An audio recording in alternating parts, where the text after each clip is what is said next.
Quel avenir pour les secteurs du tourisme et notamment du secteur cinématographique sur le continent africain, des secteurs frappés de plein fouet par la pandémie de Covid-19. De nombreux programmes ont été ajournés en raison de cette maladie qui a tout chamboulé à travers le monde. Et pour explorer les différents aspects qui sont liés à la relance progressive de ces secteurs qui sont quand même à ne pas négliger, eh bien, nous avons sur ce plateau Lagrange Siménois-Nyangpé, qui est consultant, directeur général du cabinet Lige Council. Bonsoir. Bonsoir Aziz et bonsoir chers téléspectateurs. Et bien sûr que nous irons à Dakar au Sénégal, où nous retrouverons le professeur El Hadj Alioune Diouf, qui est commissaire aux enquêtes économiques et professeur d'économie internationale d'un moment à l'autre.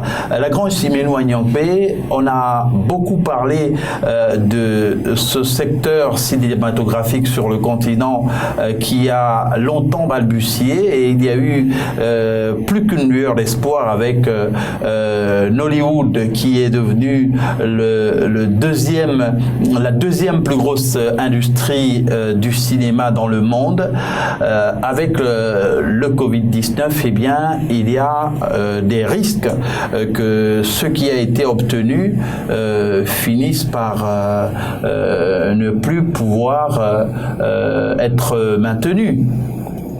Effectivement, il faut dire que la pandémie continue de faire ses dégâts et aucun secteur de la vie publique n'a été épargné. Et comme vous le disiez si bien, l'industrie cinématographique a longtemps eu des difficultés à prendre en Afrique, où elle n'a décollé qu'au niveau de plusieurs pays francophones africains, au point que le Nigeria puisse devenir, comme vous étiez en train de le dire tout à l'heure, le deuxième sur l'échiquier international.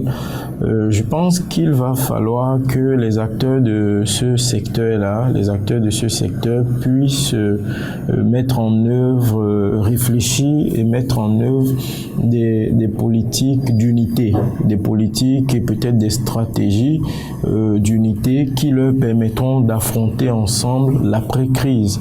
Je pense qu'il va falloir qu'il y ait une assise qui puisse permettre à ces acteurs-là de voir dans quelle mesure ils pourraient s'entraider.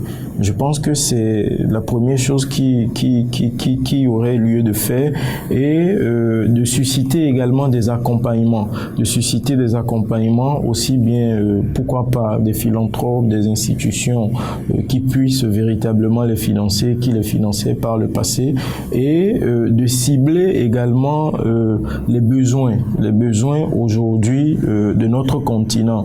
Nous ne sommes pas sans savoir que l'éducation, pour vraiment connaître une croissance et pour maintenir un niveau de croissance, il faut nécessairement investir, et beaucoup investir dans l'éducation. Donc je pense qu'il va falloir que l'accent soit mis sur le secteur éducatif africain, qui également a des problèmes. Donc ensemble avec les autorités politico-administratives de certaines nations, qu'on essaie de voir, après que ceux-ci aient défini ou aient revu leur politique éducative, voir comment accompagner ces acteurs-là pour qu'un appui considérable soit mis sur pied, aussi bien au niveau communautaire et au niveau régional. Et en ce qui concerne le secteur cinématographique, on a parlé du Nigeria tantôt, il y a une production annuelle de 2500 films, ce qui n'est pas négligeable. Il y a aussi malheureusement beaucoup de dysfonctionnements liés au non-respect des engagements ou des textes qui encadrent l'activité des acteurs du cinéma. Le continent africain devrait normalement profiter de cette situation liée à la pandémie de Covid-19 pour peut-être relancer les activités sur de nouvelles bases, parce que mis à part le Nigeria, il y a aussi l'Égypte qui est un pays très avancé sur le plan cinématographique. Il y a l'Afrique du Sud qui avait il y a quelques années une grosse industrie de fabrication de disques, mais la consommation de disques n'est plus d'actualité aujourd'hui. Oui, moi je pense que un certain nombre d'initiatives devraient être prises au niveau étatique d'abord, parce que nos autorités politico-administratives disposent certainement d'un certain nombre de plans d'action. Donc au niveau de chaque nation, je pense qu'il y a un travail de codification à faire. Là où il n'y a pas, ce travail n'a pas encore été fait, je pense qu'il faut penser à codifier ce secteur. Et cette codification ne peut se faire que par chaque nation. Et au niveau communautaire également, avant d'aller au niveau régional, je pense qu'il faille d'abord penser à la codification de ces secteurs. Codifier ce secteur voudra dire donner aussi bien à l'État qu'aux acteurs de ce secteur les moyens de réclamer leurs droits et les moyens de bien exercer leur métier. Voilà un peu, Aziz, ce que je peux... Et comment bien exercer son métier dans un environnement où les dispositions juridiques ne sont pas toujours respectées. Ces aspects-là, nous allons les aborder d'un moment à l'autre avec le professeur El Hadj Alioune Diouf, qui est, on le rappelle, commissaire aux enquêtes économiques et professeur d'économie internationale. Il est en repérage et il sera en ligne de Dakar. Professeur El Hadj Alioune Diouf, bonsoir. Oui, bonsoir. Alors, je rappelle que vous êtes en ligne de Dakar au Sénégal. Nous avons, au début de cette émission, évoqué le secteur du cinéma, l'industrie cinématographique sur le continent, qui est une industrie sur laquelle le secteur touristique est greffé et qui permet aussi de faire travailler un certain nombre de personnes. Alors, depuis que la pandémie s'est déclarée sur le continent, plusieurs rendez-vous aux agendas culturels ont été annulés. Est-ce que c'est une opportunité pour ce secteur de se relancer, parce qu'on a vu des rendez-vous en ligne, virtuels, pour à l'international arriver à entretenir la flamme? Comment, par exemple, Nollywood, qui est la deuxième industrie cinématographique au monde, va pouvoir s'en sortir avec ce coup d'arrêt à la production enregistrée avec le Covid-19? Oui, merci beaucoup, Aziz, pour votre question. Le secteur des services, c'est 60% de l'économie mondiale. Et sur ces 60%, il n'y a que 25% qui fait l'objet d'échanges, de commerce. Donc, le secteur du service a un potentiel de 35%. Je pense que les Nigérians ont compris que l'économie ne se réduit pas simplement au pétrole. Et voilà un pays qui a mis en place une politique très dynamique et qui a justement donné Nollywood avec des productions de qualité. Effectivement, vous avez raison de souligner le ralentissement de l'activité, que ce soit le tourisme ou les transports. Par exemple, en Afrique, 95% pratiquement de la flotte est coulée au sol. Et donc, il y a des secteurs ou des sous-secteurs comme le sous-secteur du cinéma qui devrait ressentir beaucoup moins cette crise, puisque c'est une période où il y a une grande consommation effectivement de services cinématographiques. Alors effectivement, là les pays africains doivent créer les conditions de traiter directement. Vous voyez bien que, par exemple, dans nos pays, si on regarde Nollywood, c'est à travers des canaux étrangers. Donc je pense que les Africains doivent mettre en place des politiques de renforcement du marché intérieur, de création d'entreprises africaines entre États africains, et ce qui pourrait effectivement contribuer au développement des services dans nos pays. Et surtout pour le Nigeria, vous voyez bien que le premier poste, le pétrole a beaucoup chuté. Donc, il aurait fallu que justement ce second secteur en matière de ressources budgétaires puisse vraiment prendre le relais de la production pétrolière. La grange Chimène Nyangpé, on le soulignait tantôt, le Nigeria produit 2500 films par an. Ça a rapporté en 2018 4,5 milliards de dollars. Pendant ce temps, en Afrique du Sud, on enregistrait 9,1 milliards de dollars. On voit qu'il y a un gros décalage et que ce gap est expliqué peut-être par le manque d'organisation. Le manque d'organisation, oui, mais les réalités, comme nous le disons tantôt, d'une part et d'autre ne sont pas les mêmes. Quand nous prenons un pays comme l'Afrique du Sud et un autre comme le Nigeria, qui par le passé avait assis sa croissance sur les uniquement le pétrole pétrolières, les recettes qui émanaient de la manne pétrolière et qui, chemin faisant, a subi des pressions. Il faut dire que pour en arriver là, le Nigeria a dû, sinon les pères fondateurs de ce secteur au Nigeria ont fini par s'imposer à cause de la qualité de ce qu'ils faisaient.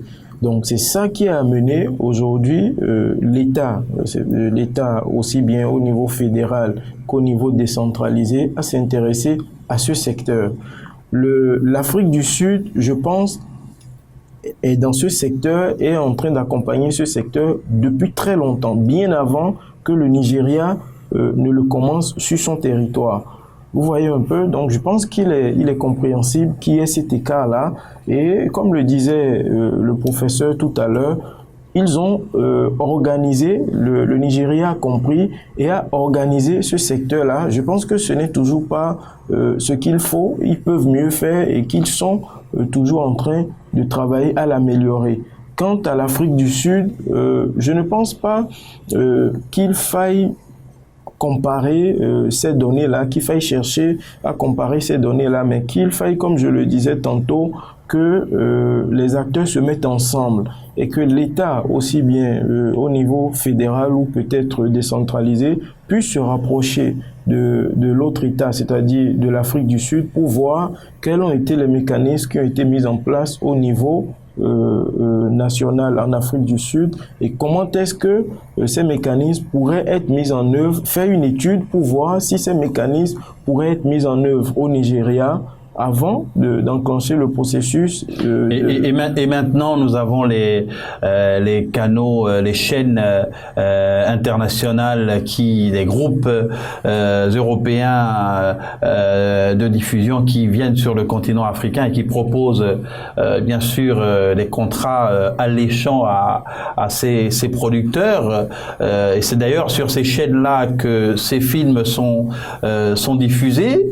C'est un manque à gagner énorme pour le secteur sur le continent africain à proprement parler, parce qu'il faudrait, comme l'a souligné tantôt le professeur Diouf, trouver des mécanismes propres pour pouvoir tirer un maximum de profit de ce secteur, des activités du secteur. Oui, je suis tout à fait d'avis avec la proposition du professeur, mais toujours est-il, comme je le disais, que les réalités ne sont pas les mêmes, les réalités ne seront pas les mêmes, et tant que une politique juridique, une politique pour cadrer, pour codifier le secteur n'est pas mise en œuvre il y aura toujours beaucoup de choses qui ne pourront pas être contrôlées. Mais si une politique est mise en œuvre, par exemple, et que l'étranger, quand je dis l'étranger, c'est l'opérateur économique qui vient de l'Occident pour pouvoir impacter, influer la croissance que connaît ce secteur-là, je pense qu'il faille que l'on tire la sonnette d'alarme et prendre les dispositions requises afin de ne pas permettre que cela se produise. Mais si entre-temps, il n'y a pas de codification, cela ne pourra pas se faire. Et ce que vous évoquez ira également de façon... Mais il y a des textes qui existent, mais qui ne sont pas appliqués. Oui, les tests existent, mais pas partout. Les tests n'existent pas partout. Et est-ce que les tests qui existent encadrent également la politique de recrutement, encadrent la politique de rémunération? Je ne pense pas, pour le peu que je sache. Donc, si des tests existent et encadrent la politique encadrent la politique de recrutement, la politique d'investissement également doit être encadrée parce qu'on doit pouvoir évaluer la plus-value, ce que ce secteur-là apporte à l'économie nationale. Justement, à propos de ce que ça rapporte à l'économie, alors à l'échelle mondiale, nous avons une estimation du Fonds monétaire international qui date d'il y a 3 ans environ, qui indique que ce secteur représente quand même 1,4%, a représenté 1,4% du PIB sur le plan mondial. C'est vrai que ce n'est pas beaucoup, mais ça reste quand même un secteur en devenir.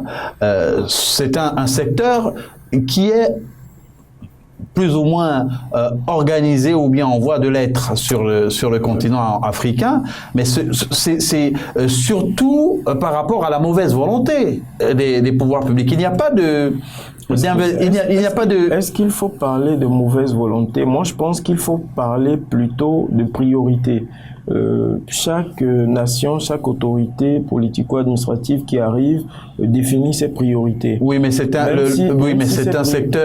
secteur qui, comme tous les autres, génère des devises, surtout qu'il est greffé au secteur touristique. C'est un secteur qui génère des bénéfices, mais si ces bénéfices ne répondent pas ou ne cadrent pas avec les attentes de ces autorités politico-administratives, je pense qu'il ne faudrait pas tellement leur en vouloir de ne pas faire de ce secteur une priorité, mais les amener par contre à mieux cadrer ce secteur afin qu'il apporte encore plus. Professeur El Hadj Alioune Diouf, nous vous avions perdu tout à l'heure, on pensait que vous étiez parti, Dieu merci, vous êtes là. Alors, le Fonds monétaire international, je l'indiquais tantôt, a souligné que le secteur de la culture représentait 1,4% du PIB mondial il y a un peu plus de 3 ans. Ces chiffres sont peut-être encore d'actualité. C'est un secteur qui ne représente pas grand-chose finalement à l'échelle mondiale. Il n'y a pas qu'en Afrique où il est en mauvaise posture. Oui, tout dépend de l'approche. En fait, quand vous parlez simplement de culture, on met en avant en matière de culture des valeurs. Par contre, si on parlait de civilisation, ça c'est l'ensemble des faits économiques, culturels, politiques, et on se rendrait compte que c'est peut-être l'essentiel des activités. Mais même si cela représentait 1% de toute l'activité économique mondiale, il faut savoir que c'est très important. Pris à l'échelle des pays, par exemple, africains, qui ont tellement de choses à faire en matière de produits culturels,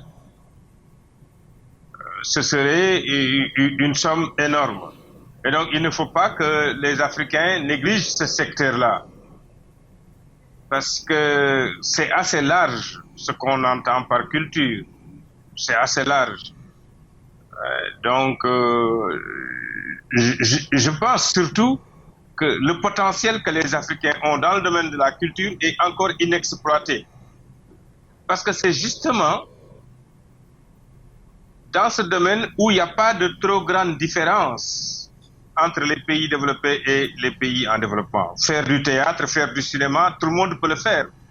Maintenant, il faudrait que les Africains aient l'ambition qu'il faut. Par exemple, il y a eu de grands cinéastes, de très grands cinéastes en Afrique qui ont été méconnus. Je prendrai l'exemple du Sénégalais Sembène Ousmane, qui a fait de très très grands films, très beaux, Djibi Diop Mambéty, aujourd'hui tant d'autres. Et donc, je pense que Alger, comme Égypte, Ouagadougou, est une place. C'est une place importante pour créer des films. Mais dans le domaine de la musique aussi, dans le domaine de l'art, quand vous voyez les œuvres de Picasso, vous comprenez que là, il est inspiré par l'art africain. Et donc, je pense qu'il y a un potentiel énorme dans le domaine des produits culturels, dans le domaine de l'art, dans le domaine de la culture, qui est encore inexploité en Afrique. Les Africains sont doués. Pourquoi peuvent-ils réussir partout dans le monde et ne pas réussir chez eux? Je crois que notre ami l'a dit tout à l'heure, il y a peut-être un problème d'organisation. Un problème d'organisation, professeur, surtout qu'il y a, on l'a également souligné, une interconnexion entre, par exemple, le secteur du cinéma et le tourisme, ou pourquoi pas le secteur culinaire aussi, puisqu'on a des plats, notamment le thieboujen au Sénégal, qui sont aujourd'hui sur la place internationale reconnus. Absolument, absolument. Vous avez parfaitement raison. Le thieboujen, le yassa, le mafé, les basketteurs américains qui étaient venus à Dakar ont tellement aimé le mafé qu'ils ont commandé du mafé tous les jours. Donc oui, vous avez raison. Et justement, quand vous comparez un pays comme le Sénégal et les autres pays africains de l'Afrique centrale, vous voyez bien que la cuisine est beaucoup plus africaine du côté de l'Afrique centrale ou de l'Afrique australe. Je pense que c'est les Allemands qui disaient que der Mensch ist was er isst. L'homme est ce qu'il mange. L'homme s'identifie à ce qu'il mange. On doit manger africain, on peut préparer des plats africains avec des produits africains et conquérir le reste du monde avec nos plats africains. Nous avons du poisson, nous avons de la viande excellente. Donc, et puis tout ce qui est produit africain, les sauces feuilles comme vous le faites en Afrique centrale, je pense que c'est un atout qu'il nous faut exploiter davantage. Un patrimoine culturel.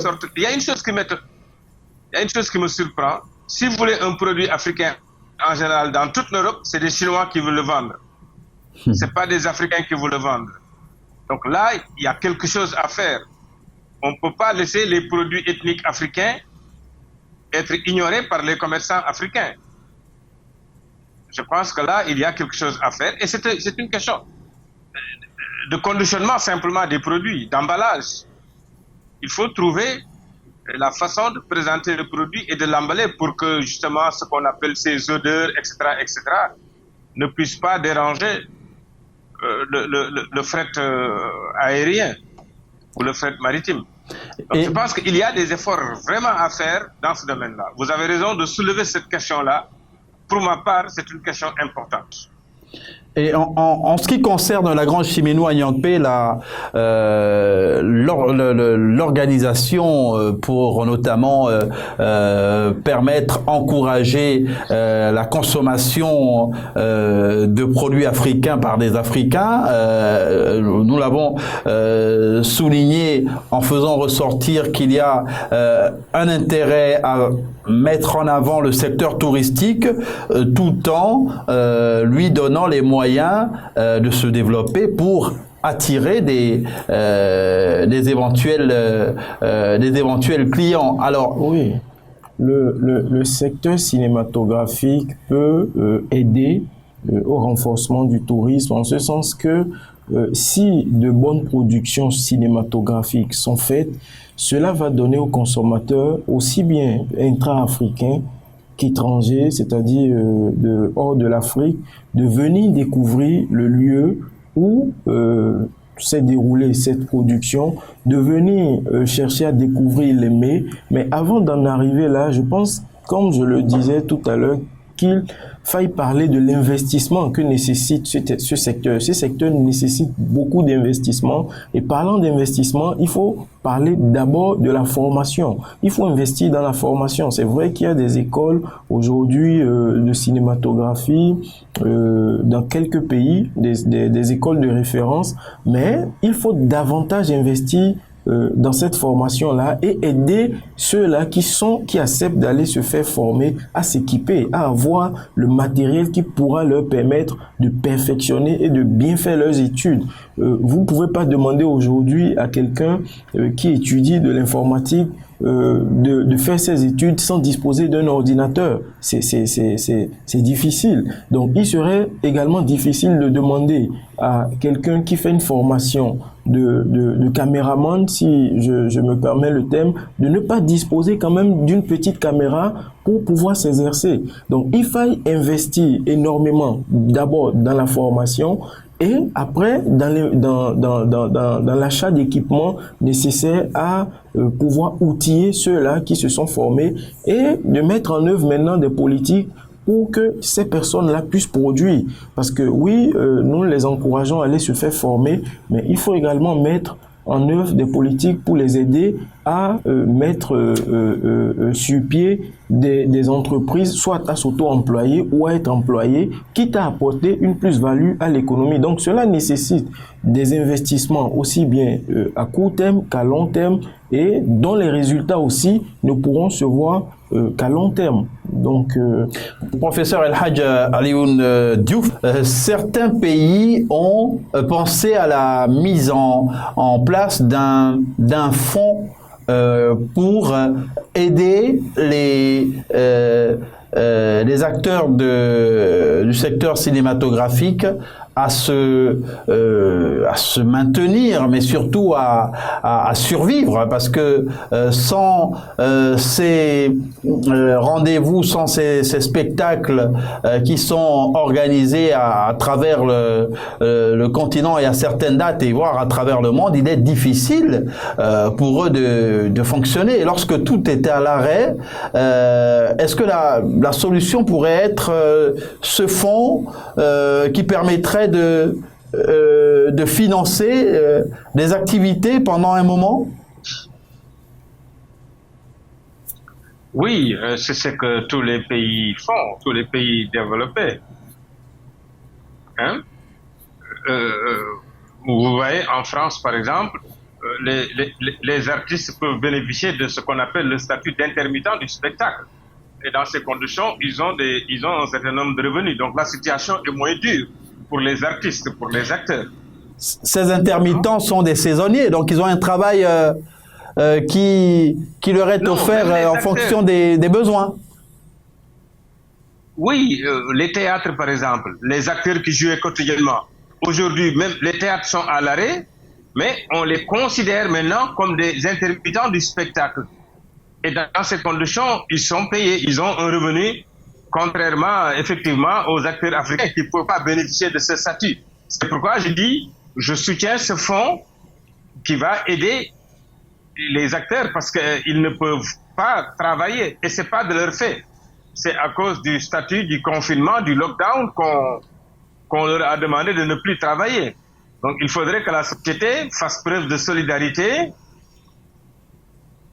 et les aide en leur fournissant quand même des revenus qui puissent les maintenir en bonne santé et en capacité de faire des recherches, d'improviser et de faire par exemple continuer de faire des spectacles en ligne ou des choses comme ça. Et en parlant de spectacles en ligne, il y a une grosse difficulté sur le continent africain, c'est la connectivité à Internet. Nous avons eu l'occasion de voir organiser récemment dans certains pays sur la toile des challenges mettant aux prises des musiciens de certains pays. On l'a vu pour le cas du Gabon entre deux rappeurs Lord et Commandant et Franck Bapunga. Mais le problème de la connectivité arrive à se poser. Au bout d'un moment, il y a comme une saturation, et vu que les capacités de connectivité ne sont pas excellentes, eh bien, ça finit par porter un sérieux coup à la qualité de l'initiative. Oui, c'est inacceptable. L'état de la connectivité, regardez, même aujourd'hui, il y a beaucoup de coupures. L'état de la connectivité en Afrique est inacceptable.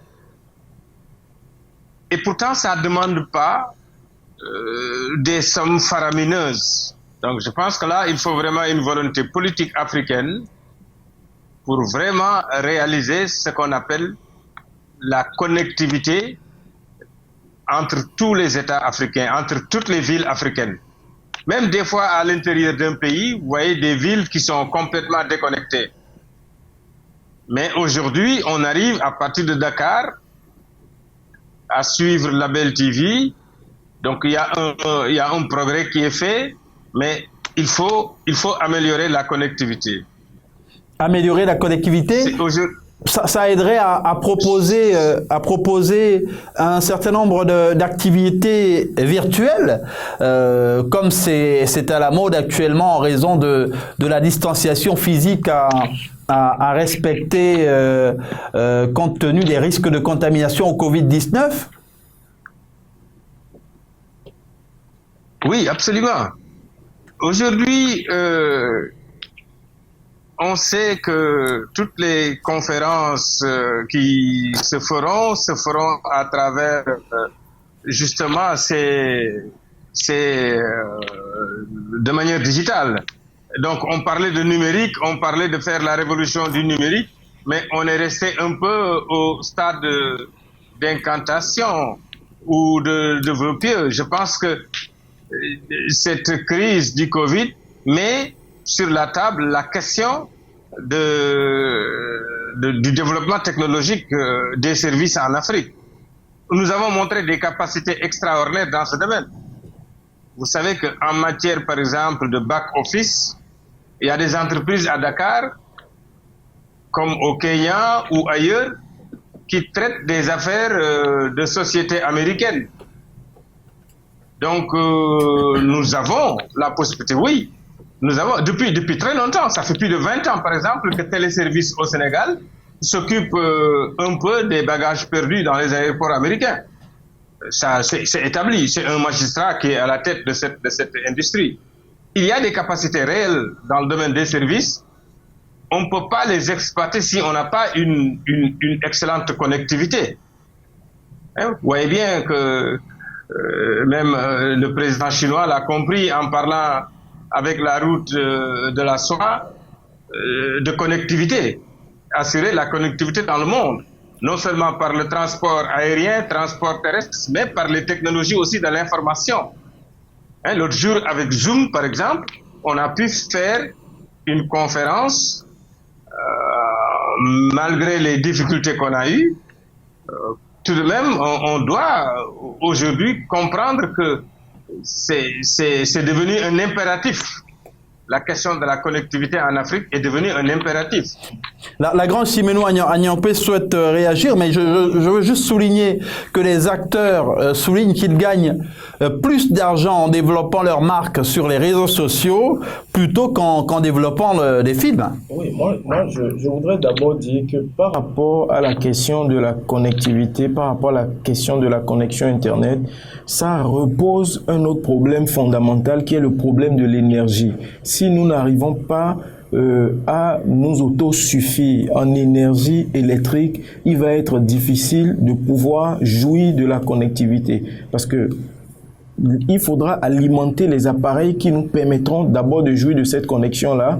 Et entre-temps, il faudra également que les mécanismes qui nous permettent d'avoir cette connexion-là puissent avoir également suffisamment d'énergie. Et ce qui est un peu dommage, un peu regrettable, c'est quand vous remontez dans les 2 décennies précédentes, il a fallu que des partenaires techniques comme la Banque mondiale, le FMI et bien d'autres booste ou impose à nos gouvernants, à nos autorités d'asseoir des mécanismes, d'asseoir des systèmes juridiques pour pouvoir installer la connexion Internet. Et aujourd'hui, lorsque vous vous rendez dans une banque et qui a coupure d'électricité, il n'y a plus également de connexion Internet. Donc, il est difficile de vous servir. Et même quand vous disposez de votre carte bancaire, quand vous allez au guichet, dès l'instant où il y a coupure d'électricité, impossible d'être satisfait. Alors que nous sommes sur un continent où nous avons du soleil, nous pouvons mettre en œuvre l'énergie solaire, profiter du soleil pour mettre en œuvre l'énergie solaire et d'autres mécanismes également pour avoir assez d'énergie. Donc je pense qu'il faille d'abord que nous puissions véritablement réfléchir. C'est vrai, des efforts sont en train d'être faits, mais il faut que nous puissions réfléchir à avoir une énergie vraiment qui puisse permettre d'avoir une connexion convenable.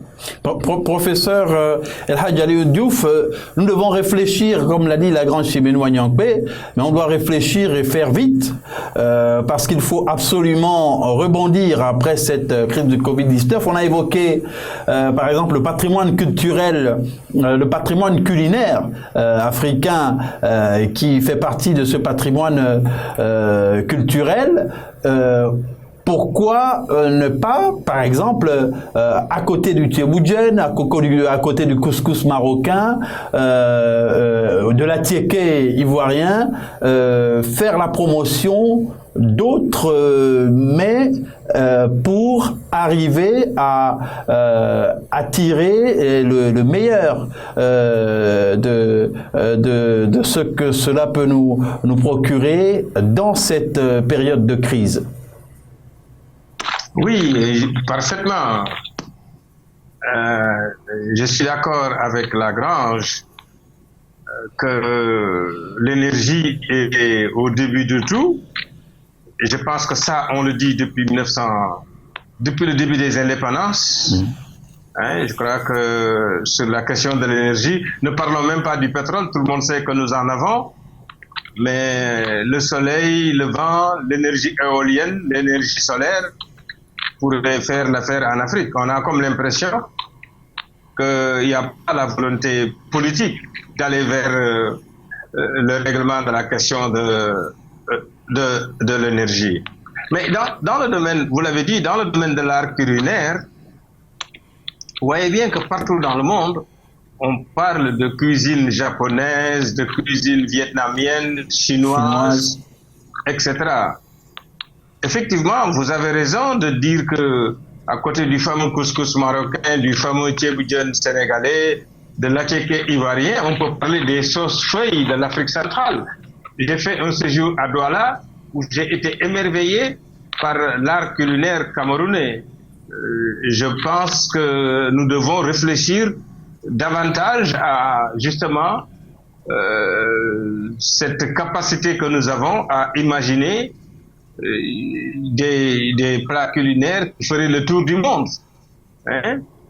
Et en fait, au fond, l'art culinaire reflète essentiellement la qualité de vie d'une civilisation, d'une nation. Je pense que les Africains ne doivent pas être en reste. Ils doivent montrer à la face du monde entier qu'il est possible de faire des plats cuisinés en Afrique et qu'on exporte même partout dans le monde. Donc je suis parfaitement d'accord avec vous sur la richesse de l'art culinaire africain, avec tous ces parfums qu'on trouve dans la forêt africaine, dans la brousse africaine, dans la savane africaine, et qu'on ne trouve nulle part ailleurs. J'ai un ami qui était venu d'Amérique et qui me parlait souvent de basilic, alors que chez nous, le basilic pousse presque à l'état sauvage. Dans les jardins, dans les maisons, partout, vous avez du basilic. Hein? Même quand on fait du thé, n'importe quoi, on met du basilic. Pourtant, ailleurs, c'est quelque chose qui a une très grande valeur. Donc nous ne Ensuite, sommes pas... même la nutrition, les valeurs nutritives de certains de nos produits. Professeur, vous restez en notre compagnie, juste pour permettre à Lagrange de rebondir.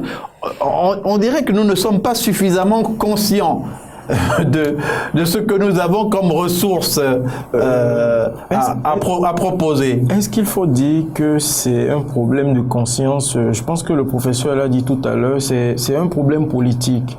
Et de volonté politique. C'est un problème de volonté politique.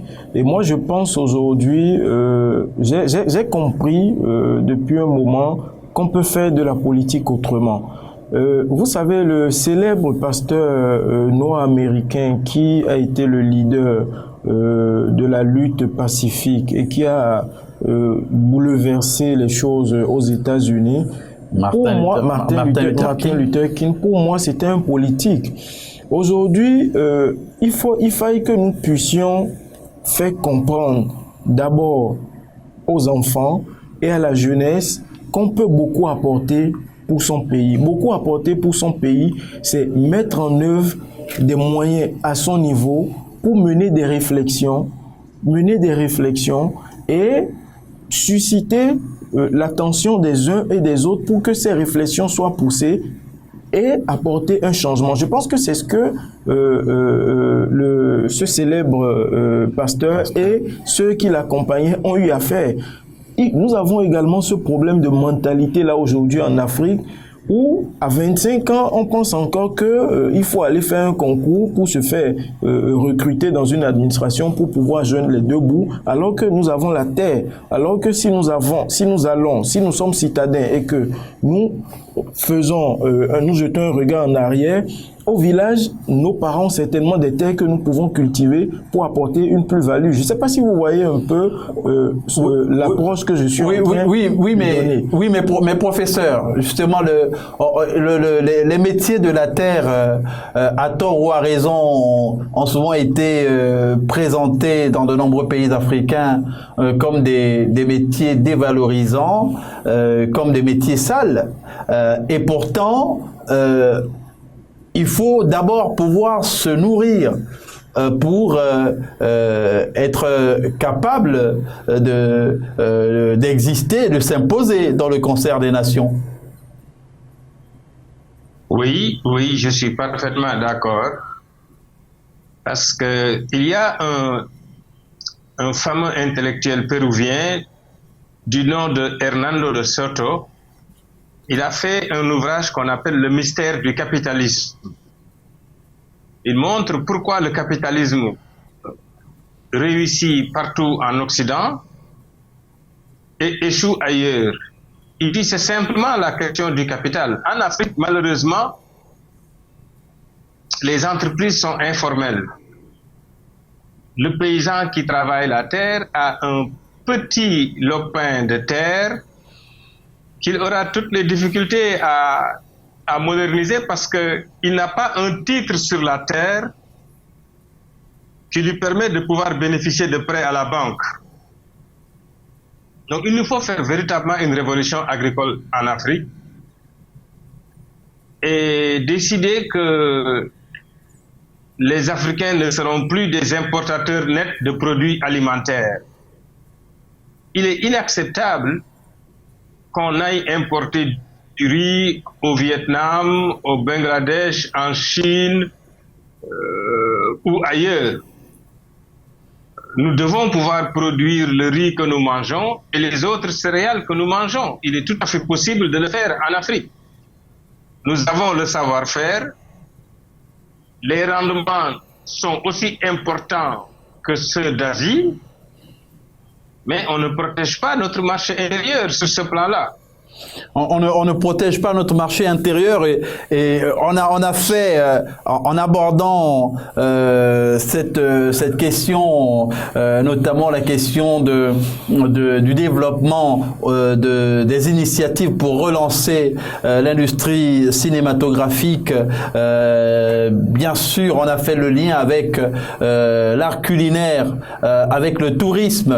On voit bien que c'est un ensemble, un package qui devrait être valorisé pour, par exemple, dans cette période de crise sanitaire du Covid-19, pourquoi pas trouver des ressorts pour relancer nos différentes économies.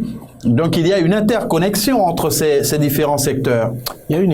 À mon humble avis, il y a une interconnexion entre ces différents secteurs, mais chaque nation a ses priorités. Il y a aujourd'hui des leaders dans ce secteur-là, comme nous l'avons dit, l'Afrique du Sud, l'Égypte, le Nigeria. Il y a des leaders dans ce secteur-là aujourd'hui qui doivent œuvrer à renforcer ce secteur. Et ceux dont le secteur n'est pas la priorité aujourd'hui peuvent aller à l'école de ces pays-là qui ont déjà émergé et mener des études pour voir l'impact que cela pourrait avoir, l'impact positif que cela pourrait avoir sur leurs économies, et chercher maintenant à codifier le secteur et mettre les moyens qu'il faut pour pouvoir faire de ce secteur-là, pour que ce secteur-là puisse apporter une plus-value. Je pense que chaque nation a ses priorités. Nous ne pouvons pas le refuser. Ce secteur est un secteur qui peut beaucoup apporter parce qu'il regroupe beaucoup de secteurs, également beaucoup de sous-secteurs comme nous l'avons vu. Donc, je pense qu'il y a un travail à faire et ce travail ne pourra pas se faire de sitôt. Ce travail ne pourra pas se faire de sitôt, mais il faut déjà prendre l'initiative. Il faut déjà en prendre conscience et prendre l'initiative. Professeur El Hadj Alioune Diouf, c'est vrai que chaque pays chaque gouvernement a ses choix stratégiques, mais est-ce que la priorité pour le niveau de développement de la plupart des pays africains aujourd'hui n'est pas, par exemple, de commencer par avoir accès à l'énergie, à l'eau potable, pour pouvoir faire fonctionner et notamment ces secteurs qui pourraient constituer des rampes de lancement pour nos économies. Oui, absolument. Au départ, ces 4 secteurs sociaux essentiels de base: l'eau, l'électricité, l'école et la santé. Il n'y a pas sur cette question-là de négociation possible. Tous les pays doivent essentiellement régler la question de ces 4 secteurs-là, les secteurs de base. Et ensuite, c'est ça qui peut permettre de comprendre que le cinéma, par exemple, est éminemment lié à l'agriculture. Parce que c'est l'agriculture qui fait le terroir. C'est l'agriculture qui fait la culture. Ce qu'on appelle la multifonctionnalité de l'agriculture. Donc, nos films ne doivent pas être des films autour de problèmes superficiels.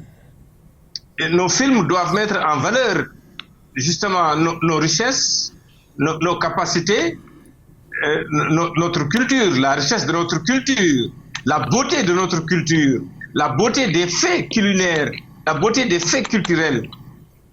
Le cinéma a reflété justement l'état de la société dans laquelle les films sont tournés. Et c'est cela qui fera qu'ils vont intéresser le reste du monde.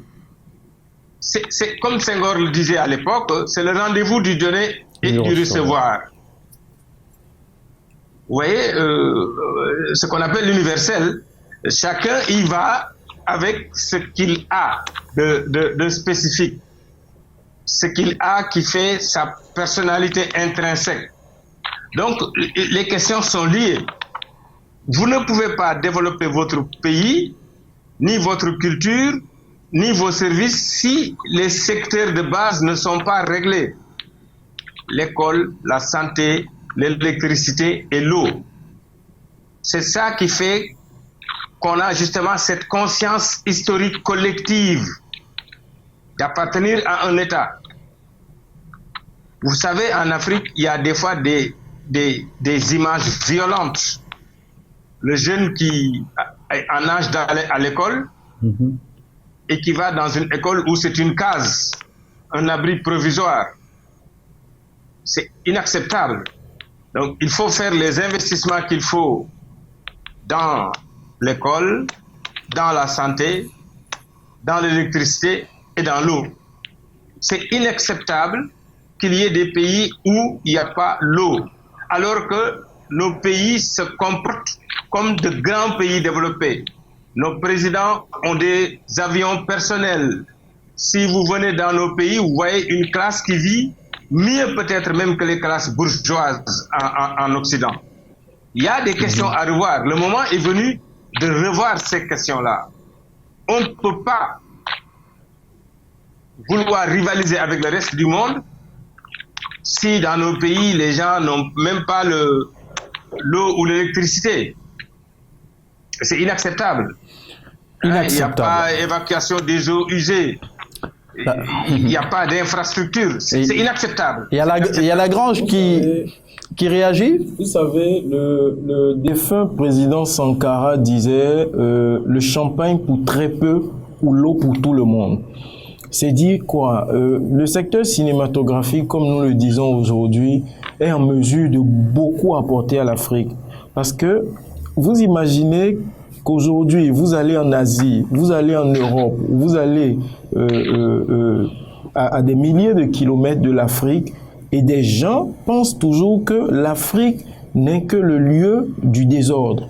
L'Afrique n'est que le lieu où il y a des maladies, où il y a des pandémies, où il n'y a pas d'infrastructure. Des gens continuent de le penser. Et cette mauvaise image doit être gommée, notamment par le cinéma. Par le secteur cinématographique, parce qu'il faut pouvoir montrer la réalité. Moi, j'ai accueilli un Canadien dans les années 2012 qui, à son arrivée, s'étonnait de ce que il y ait des routes, s'étonnait de ce qu'il y ait des maisons bien encadrées, bien bâties, et que des gens allaient pouvoir, les gens réussissaient à s'asseoir pour festoyer, et c'était une seule personne qui, bon, prenait en charge.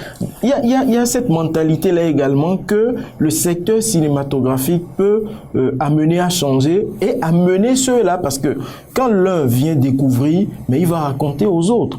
Et aujourd'hui, nous sommes en train de nous rendre compte que beaucoup d'Occidentaux, beaucoup d'autres nations sont en train d'acheter des terres en Afrique. Et ils ne sont pas décidés à les construire maintenant, mais ils en achètent. Et ils en achètent beaucoup. Au point où ça crée même des problèmes au niveau du foncier dans nos États. Donc je pense que, comme nous le disions, il faille que nous puissions amener les autorités politico-administratives, et à commencer par le bas niveau. Commençons par les autorités communales.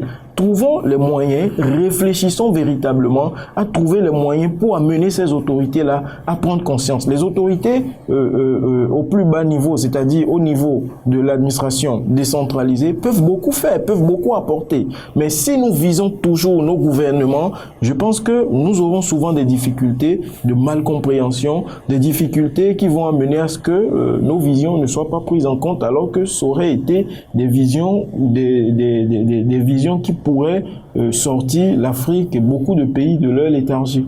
Professeur El Hadj Aliou Diouf, la crise sanitaire du Covid-19 est donc l'occasion, peut-on penser, de permettre par exemple au secteur cinématographique, c'est vrai en grande difficulté, de tirer les secteurs connexes, à savoir le tourisme, le secteur culinaire. Oui, pas uniquement ça, même la question de la gouvernance.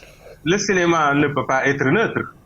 Le cinéma doit scruter les faits dans nos pays, la gouvernance dans nos pays, l'économie dans nos pays, l'agriculture, et tous les faits civilisationnels doivent être passés au crible par le cinéma.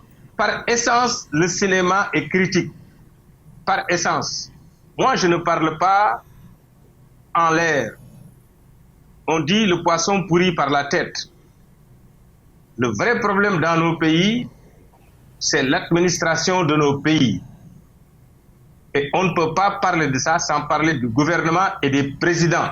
C'est eux les responsables. C'est à eux de faire les réformes qu'il faut, les changements qu'il faut, d'opérer justement les changements, les réformes qu'il faut pour qu'on se tourne vers la solution des problèmes auxquels les populations, surtout les plus vulnérables, sont confrontées. Avec la crise du Covid, on a compris que justement, il y a un problème réel de conscience civilisationnelle, de conscience citoyenne. Hein? Donc, vous voyez bien que beaucoup d'acteurs, d'ailleurs, font des sketchs sur les gestes barrières. Donc, le cinéma, en Chine ou ailleurs, a été un outil pour faire la révolution des mentalités. C'est un excellent vecteur d'éducation populaire. Donc, il faudrait aussi comprendre ce rôle historique du cinéma. Hein, le cinéma dans les campagnes, le cinéma dans les quartiers, pas simplement le cinéma à la télévision ou le cinéma dans les grands écrans. Il faut démocratiser les choses. Il faut descendre la production intellectuelle des cinéastes dans les couches populaires pour les conscientiser davantage. Ce que j'aime parfois dans nos films, c'est qu'on peut utiliser la langue que tout le monde parle. Parce que c'est ça, vous pouvez faire un film en français, mais vous le traduisez dans votre langue maternelle, pour que les populations comprennent vraiment de quoi il s'agit. Et c'est là où on attend les cinéastes. Il faut faire des films dans nos langues nationales, dans les langues majoritairement parlées en Afrique, pour que les Africains puissent être bien conscientisés sur justement les enjeux de l'après-Covid. Il nous faut penser autrement. On ne peut pas, avec ce qui s'est passé avec le Covid, faire comme si rien ne s'est passé et puis le lendemain, on va reprendre nos anciennes politiques. Non, c'est pas possible. Il nous faut changer de comportement. Il faut changer de comportement et cela devrait être amplifié à la Grange Siménois Nyangpe par l'apport du secteur cinématographique. Je suis tout à fait d'avis. Je suis d'accord qu'il faut interpeller les autorités au plus haut niveau. Mais moi, je pense qu'il faut souvent également changer de stratégie. Parce que quand vous interpellez, vous passez du temps à interpeller et que ces personnes ne réagissent pas, le professeur l'a dit tout à l'heure, le problème de l'énergie se pose depuis nos indépendances. Et nous sommes à 60 ans après nos indépendances aujourd'hui. Les chefs d'État n'ont jamais manqué d'être interpellés. Donc moi, je suis d'avis et je pense qu'il faille que nous puissions nous-mêmes amorcer nos développements à la base et obliger les autorités politico-administratives au plus haut niveau à nous accompagner. C'est ma vision, c'est ma conception. Alors il faut davantage d'efforts maintenant que la situation de crise sanitaire du Covid-19 a mis à nu les carences multisectorielles de nos pays, des carences qui ne sont pas insurmontables, puisque nous avons eu l'occasion de le voir grâce à l'industrie cinématographique, pourquoi pas, grâce à notre patrimoine culinaire et à d'autres secteurs. Bien entendu, nous avons la possibilité de ressortir plus fort de cette crise sanitaire du Covid-19. Professeur El Hadj Alioune Diouf, on peut rester optimiste en préconisant, par exemple, que les fonds qui sont mis en place, ou bien qui pourraient être mis en place dans certains pays pour soutenir le secteur cinématographique, soient gérés de façon vertueuse. Oui. Tous les fonds en Afrique. Le problème de l'Afrique, c'est d'avoir simplement des dirigeants honnêtes, des responsables honnêtes, qui gèrent avec rigueur le peu de moyens que nous avons. C'est simplement ce que nous demandons. Ce que nous demandons, c'est de mettre les fonds à la disposition des personnes ressources, des personnes bien ciblées qui travaillent pour le développement de l'Afrique, pour le développement de nos pays. Le moment est crucial. Vous avez vu? Je suis fier d'être africain parce que, vous voyez, ce que tout le monde disait avec cette crise, on pensait que ce serait la catastrophe en Afrique. On a montré que nous avons, quoi qu'il en soit, un système de santé, même si ce système de santé a peu de moyens, mais ce système de santé a des ressources humaines formidables qui ont réussi à contenir dans des limites raisonnables, même un décès c'est de trop, mais quoi qu'il en soit, les Africains ont montré qu'ils pouvaient prendre des mesures préventives et aussi qu'ils étaient décidés à prendre les mesures qu'il faut pour soutenir l'économie de nos pays. Ça, c'est une leçon que je tire de cette crise-là. Et maintenant, nous devons être un peu plus confiants envers nous-mêmes et comprendre justement que là où les Européens ont échoué et où les Américains ont échoué à contenir cette épidémie, nous avons pu le faire. Donc nous pouvons faire autre chose encore de plus grandiose. Il nous faut croire en nous-mêmes, compter sur nos propres ressources et justement gérer ces ressources avec rigueur. Gérer ces ressources avec rigueur, faire preuve de détermination, être engagé.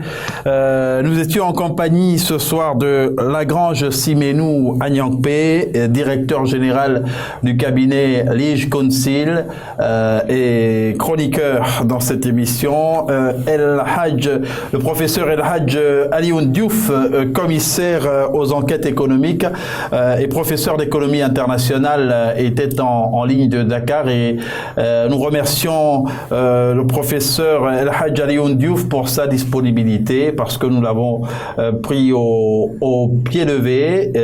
Merci de votre disponibilité et de votre confiance à la belle télévision, votre chaîne panafricaine internationale. Merci à vous, Lagrange Simenou Agnampe, et à nos fidèles téléspectateurs. Très bonne suite de programmes sur la belle radio et télévision, la chaîne panafricaine internationale. Surtout, respectez les gestes barrières. Merci encore de ne jamais désespérer de l'Afrique, car l'Afrique est la mamelle du monde. Très bonne suite de programmes.